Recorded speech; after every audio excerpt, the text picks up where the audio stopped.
All right, so accelerating our attacks. These principles of movement are important in mounting a quicker attack or defense.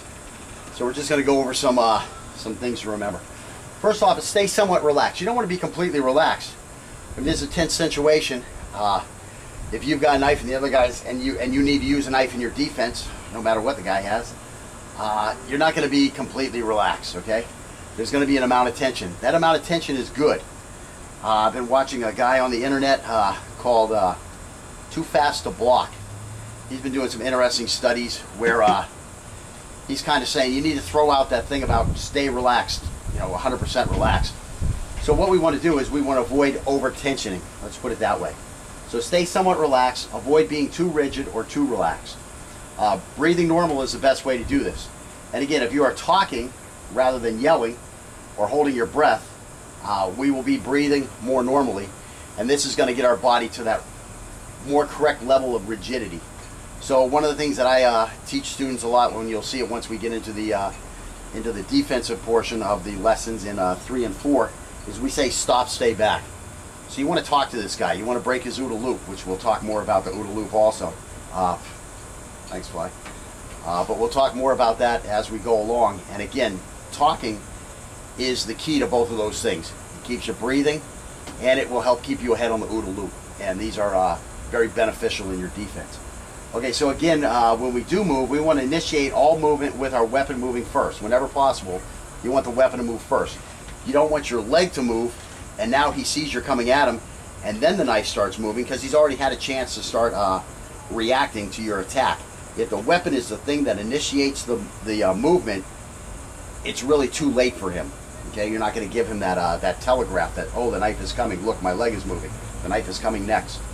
So you want to start with the knife. Now there are times you can't do that when the distances are just too great. You will have to move first in some instances. With a long step and drag like we were doing with that slip attack. With those type of things, the knee does need to move first, but just momentarily. You really want all three of those things, all four of those things happening at the same time. You want the weapon moving forward, you want the knee coming up, you want the lean forward, and you want that lunge off the back leg all happening at the same time.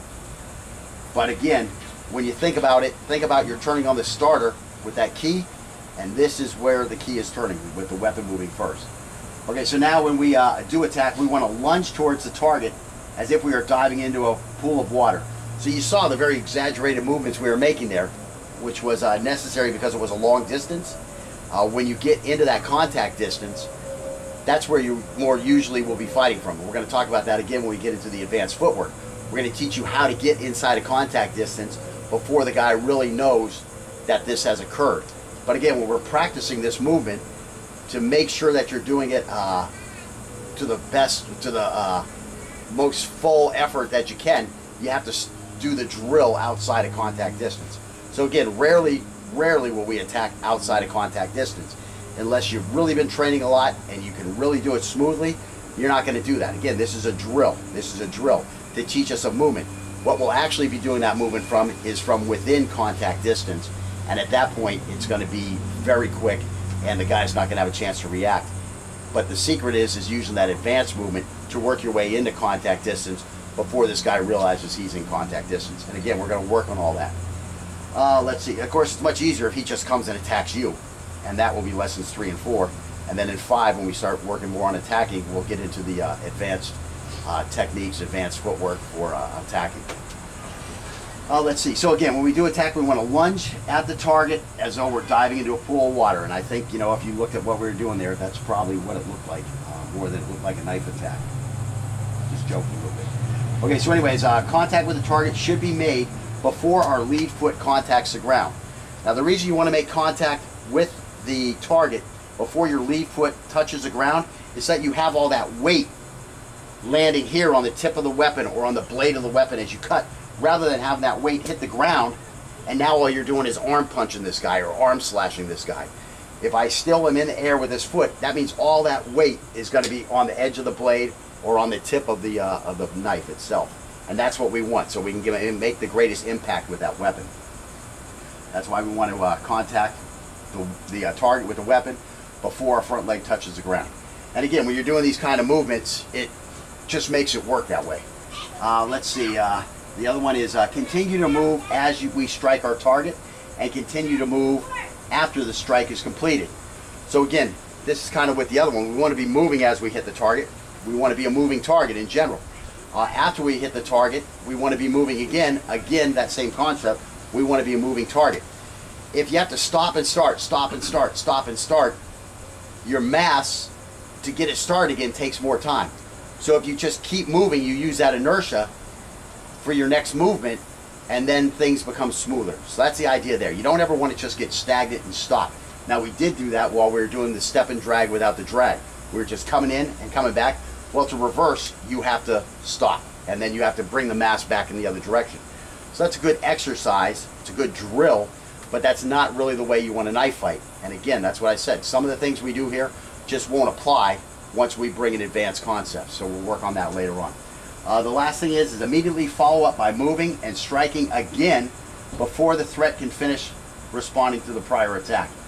So again, you don't want to go out there with just single attacks. Again, this is an early level drill. We're just coming in with one attack. Before the day's over, we're going to start working on combination attacks. I know we didn't look smooth as silk today. That's because the distance were greater than where we would attack from. We were outside of our contact distance. Again, the more you practice, the more you train, you can extend your contact distance. But me at 225 pounds, when I'm a 150 pound guy, it's 75 extra pounds. I'm not attacking outside of contact distance. For Scott, it's his first day. He's not attacking outside of contact distance. Again, there's a guy out there on the web called Vampire. He's got a real decent physique for stick and knife fighting. He's the kind of guy who can slide in there from outside of 8 feet and cut you before you knew what happened. If he's practiced those type of techniques, if that's his style. He's just got the correct physique for it. That's a little bit more along the lines of physique I used to have when I could do that stuff. So again, if you're not able to do this and make it just silky smooth when you're working on a target like this, you don't need to be doing that outside against a real threat. So let's go on. Another way to accelerate our attacks is by using the step-through movement.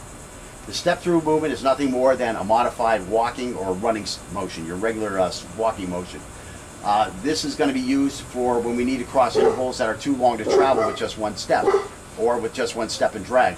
Excuse me. The difference from a regular walking or running motion and this motion is that we will stay lower, and we'll begin the movement by crouching and lifting our knee higher. So again, we're going to crouch and bring that knee up higher than we would if we were just walking. The steps should be made quickly, and when we are ready to attack, we will lean far forward again at the waist to extend our reach. The reason the step through is our second choice for movement is that it is easier to get tripped up when you're crossing one leg in front of the other, and our lead has to change. I mean, if we're in this left lead with our knife forward and we step through, well, now guess what? We're in a right lead and we're in a weapon back stance, so we're not going to have as much reach. So that's one thing we want to avoid. That's why we use a step and drag more often. Also, we telegraph our intentions because it's very hard to begin the movement by beginning the movement of our weapon first because we're so far away. If we begin by moving the weapon toward the target before we step through and start the leg movement, often our weapon will be fully extended before we've moved close enough to even strike the target. So you have to be careful with that. And again, we'll show you that on the video here when we move the camera over to the training area. And thus, if the weapon gets stuck out there extended and we're still trying to move it close enough to get to this guy, it's a sitting target where the guy will be able to counter it. So let's get started with this. And whoops, I hate when that jumps. And okay, so what we're going to do is we're going to go back to that box pattern real quick that we worked before, and we're just going to go through all the boxes again, and again trying to get back to that same spot we started. And we will be doing left, right, left. I mean, excuse me, stepping right, left, right. And again, when we go side to side, when you go side to side, you can't really do a step through. You can if you reorient yourself a little bit to a 45 degree, but it's not really the preferred way to move there. It's just side to side. You're still going to use a step and drag. So let's go ahead and get that thing going. And so I'm in my nice stance. I'm a ball on my back foot. Both knees are bent. Knife is protected back by my hip. My hand is up here, my guard for my head. This knuckle or somewhere, around below my eye, near the cheek, covering the throat on this side, and the carotid easily can come across to block this side. very natural instinct. You don't really need to train.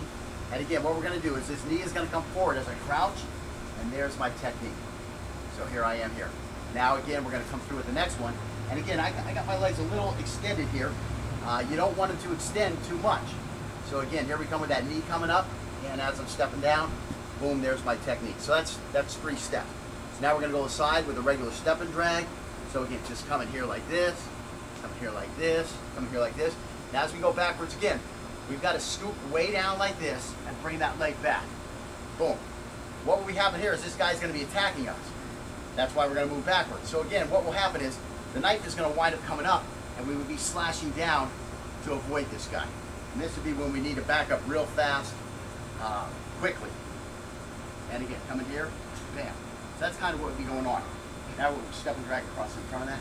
So again, now we're going to step and drag here, step and drag here, step and drag here, and we're going here. Now we go back the opposite way and work our way through. So again, step and drag here, bang, step and drag here, bang, step and drag here. And now we're coming forward, and you see I got my feet crossed. Just that's the nature of the thing. You don't want to always start from the same position. I mean, we may get in a position here, and I want to attack, and what's going to be my best option? Well, my best option is going to be coming through with the rear leg to get me back in my regular orientation with the knife forward stance. So again, this works out well here. Bam, here we are. And again, here we are. Bam, and lean forward. Bam, and now to the side. Bam, bam, bam. Again, coming back, and bam, and bam, and bam. So I have it if we need it. Okay, so move that. Come up right about here. Right about there. Right about here. Okay, so again, short, quick, choppy steps, and bending down as you step. So you're just going to be like this. That's all it's going to be. Bam, 2. Bam, 3. Now we're going to step across here. Can't really do a step across on this first step. I actually started from the wrong lead, but we'll go 1, 2, 3. Now we can step through to the back. 1, 2, 3. Now we're going to the right. So again, you're going to step across this way. 1, step across. 2, 3. Now we're going to go backwards. The way we came, we just did a circle this way, or square. So now we're going to do a box back that way. So again, 1, 2, 3. This leaves us in a good spot here. 1, 2, 3. Now big step across. 1, 2, 3. Now we're not going to step across. We're just going to step back so we get our orientation back for it. And 1, 2, 3. Good. Now we're in that step where we start. Oh, it's freaking hot. I'm in the sun here in the shade. Okay, so we're going to go forward again, and we're going to do a box to the left. So again, 1, 2, 3. Big step across.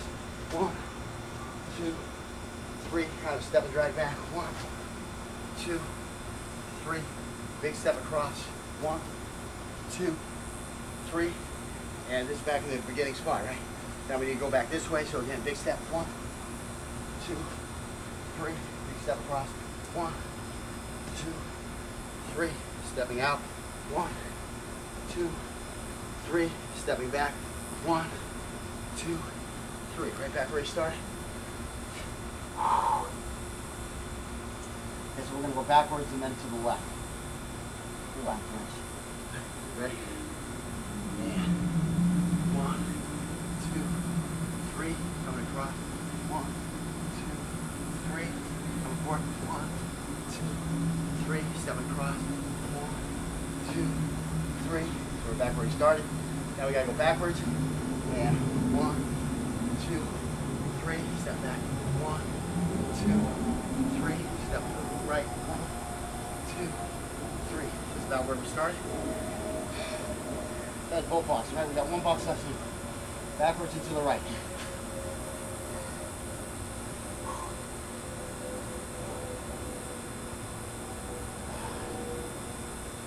51 and a half years old, so that's my excuse there.